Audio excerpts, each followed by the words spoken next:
মহিলা সমাজে কোন না ভাই আমার বাঁচান ভাই। আচ্ছা এখন আমাকে বলছে ভাইরা বলবে ভাই আমাকে আজকে আমার গোপন দুই টুকরা করছে আর এক টুকরা বলে ওই বাসায় ছিল। কিছু হইব না, আমরা আছি না। হ্যাঁ, আমার গোপন অঙ্গটা কেন কাটলো? কেমন আছো জিতপালারা? ইন্টো আর থাম্বনেল থেকে তো বুঝেই গেছো আজকে কি নিয়ে কথা বলবো। তাহলে চলো বিনা ফাজলামি করে ভিডিওটা শুরু করতে স্টার্ট করতে। জিতপালারা, জুনিয়র সাকিবের নুনু আর ধন নেই, সেটি কেটে ফেলেছে। কেন কেটে ফেলেছে, কি জন্য কেটে ফেলেছে, কত টাকার জন্য কেটে ফেলেছে, সেই ভিডিওতেই আজকে ফাঁস করে দেব। সাকিবের নাম শাকিল আহমেদ, তার নুনু ধন কেটে ফেলানো হয়েছে। কত টাকার জন্য কেটে ফেলেছে, তার স্ত্রী কেটে ফেলেছে, কেন কেটে ফেলেছে। জিতপালারা, এই ঘটনাটি শোনার পরে তোমাদের কার কার গার মধ্যে শিহরিত হয়ে উঠেছে আমাকে কমেন্ট করে জানাও। তোমরা যদি এই সব কিছু জানতে চাও তাহলে ভিডিওটা না টেনে সম্পূর্ণ দেখতে থাকো।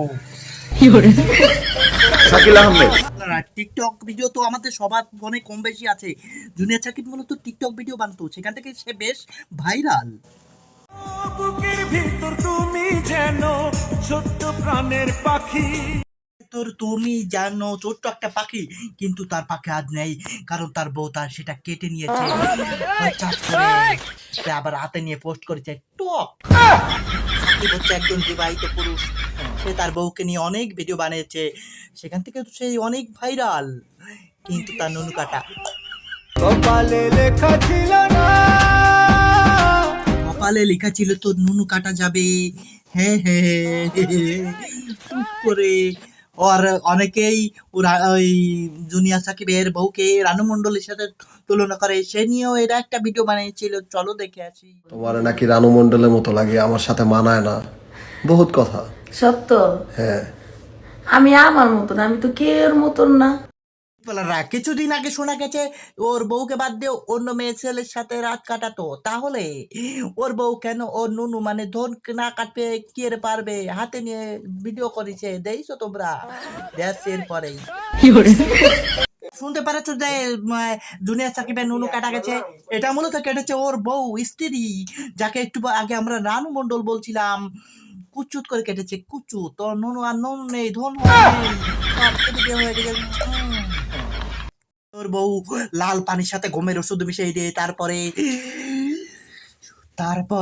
ও ঘুমিয়ে যায়, তারপরে ও নুনুটা আগলা করে প্যান্টের চেন খুলে এরকম কুচুত করে কেটে পরে হাতে নিয়ে ভিডিও করেছে, সেটাও তোমরা দেখিছো না? দেও তালি যে হাতে নিয়ে যে ভিডিও করছে সেটা আপনারা দেখতে পারবেন ভিডিও।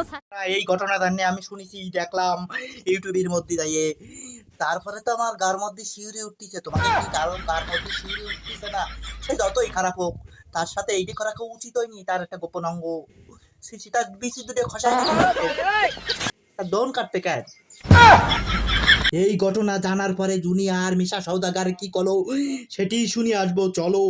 জুনিয়র সাকিব ও বিকলাঙ্গ হয়ে বেঁচে থাকতে হবে, তারপরেও ডাক্তার কষ্ট করে কেঁদে কেঁদে বলেছে ভাই আমারে বাঁচান, আমি মরে কাঁপলো না। একটা মানুষ হিসাবে তো বুক কাঁপে, যে একটা ভাবলাম যে ওর কোনো সম্পর্ক নাই ওর সাথে, একটা মানুষকে কিভাবে এইভাবে মানে একটা ছেলের পুরুষ অঙ্গ কেটে ফেলা মানে তার জীবন শেষ করে দেওয়া। আজকে সাকিবের যে অবস্থা আছে, জুনিয়র সাকিব ও বিকলাঙ্গ হয়ে বেঁচে থাকতে হবে, তারপরেও ডাক্তার বলেছে মাত্র 1 সপ্তাহের মধ্যে হয় জীবিত হতে পারে, বেঁচে থাকতে পারে, নাহলে মরেও যেতে পারে, কারণ চিকিৎসা করার মতো ওর সামর্থ্য নাই। জুনিয়র সাকিবের সাথে এই কাজটা করা ঠিক হয়নি, যে যতই অন্যায় করুক তা নুনু কাটে ফেলানো উচিত হয়নি, তার বিচি করে ফেলাতো। এই তোমাদের কি মন্তব্য সেটা তোমরা কমেন্টে জানাও। আর ভিডিওটা কেমন লাগলো, যদি ভালো লাগে তাহলে অবশ্যই সাবস্ক্রাইব করে থাকবে আমাদের পাশে। ভিডিওটা এখানে শেষ করবি, দা এন্ড END। আরে আজকে আমার ধন নেই বলে